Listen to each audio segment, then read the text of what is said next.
Supersonic passenger flight died in 2003. Concorde flew its last commercial trip, and for over 20 years, the fastest way to cross an ocean has been exactly as slow as it was in the 1970s.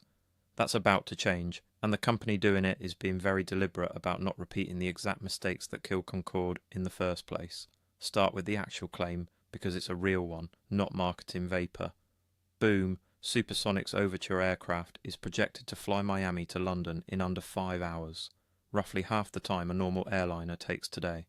This isn't a concept sketch. American Airlines and United have both placed real orders, 130 total across 3 carriers, including Japan Airlines. Boom's XB-1 demonstrator has already completed supersonic test flights, and the company has a working superfactory in North Carolina. First passenger flights are targeted for 2029. So why did Concorde fail, and what's actually different this time? Concorde was retired for 3 connected reasons. It was deafeningly loud, it was extremely fuel-hungry, and both of those problems combined to make it eye-wateringly expensive. A round-trip fare could run around 20 wonials in today's money. The noise problem was structural. Concorde needed afterburners, directly injecting extra fuel into the exhaust, both at takeoff and to punch through the sound barrier, which is brutally inefficient and loud. That noise also meant Concorde was banned from flying supersonic over land at all, cutting off huge portions of the routes that could have made it profitable. Overture is engineered specifically around fixing all 3 of those. Its engine, called Symphony, is a modern turbofan that reaches supersonic speed without afterburners at all, a genuine generational leap in efficiency, not a marginal tweak. It's designed to run on 100% sustainable aviation fuel from day one. And on the noise problem, Boom has developed something called boomless cruise, flying at a specific speed and altitude where the shockwave refracts upward instead of reaching the ground, a bit like how sound can bend and vanish upward on a certain kind of night, rather than carrying flat across a field to your ears. Fly at the right height and speed, and the sonic boom simply never makes it down to anyone standing below, meaning the plane can go supersonic up to Mach 1.3 without anyone below hearing a boom at all.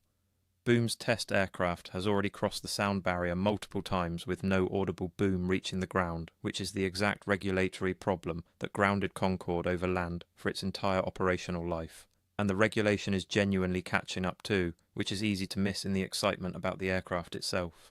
The US has operated under a 52-year blanket ban on supersonic flight over land. That's now being actively unwound. A 2025 executive order directed the FAA to lift the ban specifically for aircraft that produce no audible boom, and in March 2026 the House passed legislation requiring the FAA to formally revise its rules within a year.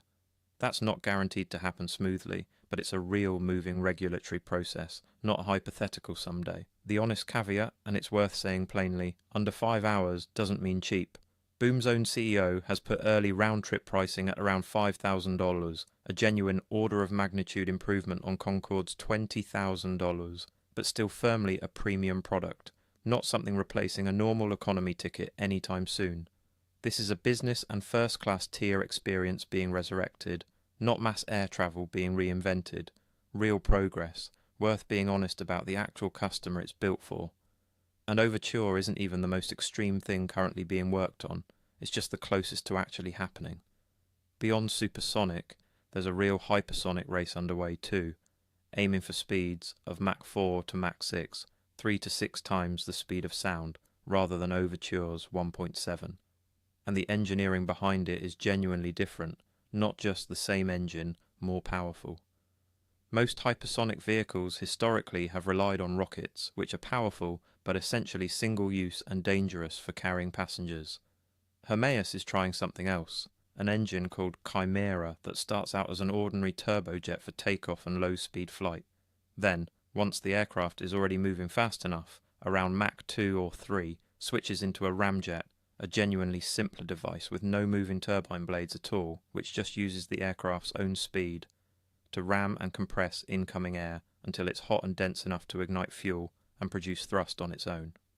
It's the same basic switch a car might make from a starter motor to cruising under its own momentum, just applied to breathe in air at several times the speed of sound.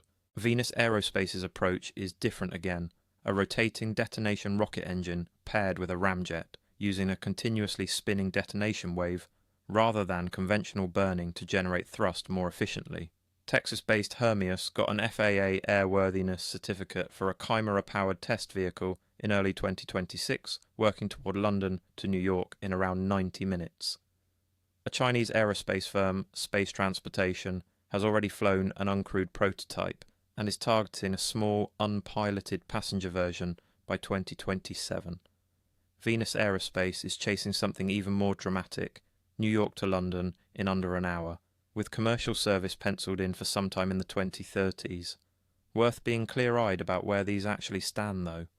Every one of them is still flying uncrewed test vehicles, not certified passenger aircraft, and industry analysts are blunt that genuine hypersonic passenger travel isn't an airline product today, and likely won't be for a decade or more. If Overture is a real, funded, 5 years out product, this next tier is more like a real, funded, 10 to 15 years out bet, worth watching, not worth booking a ticket for yet. So is Miami to London in under 5 hours real? Genuinely, yes. Grounded in an aircraft that's already flown supersonic in testing, engines already designed and being built, real airline orders, and regulation actively moving to allow it. What it isn't is universal, or cheap, or here yet. 2029 is the target, not a guarantee, and every major supersonic aviation project in history has slipped its timeline at least once. But for the first time in over 2 decades, faster than sound is back to being an engineering and regulatory problem being actively solved, rather than a retired piece of 1970s aerospace nostalgia. If you found this useful, hit subscribe for more of these, and a like genuinely helps the channel more than you'd think.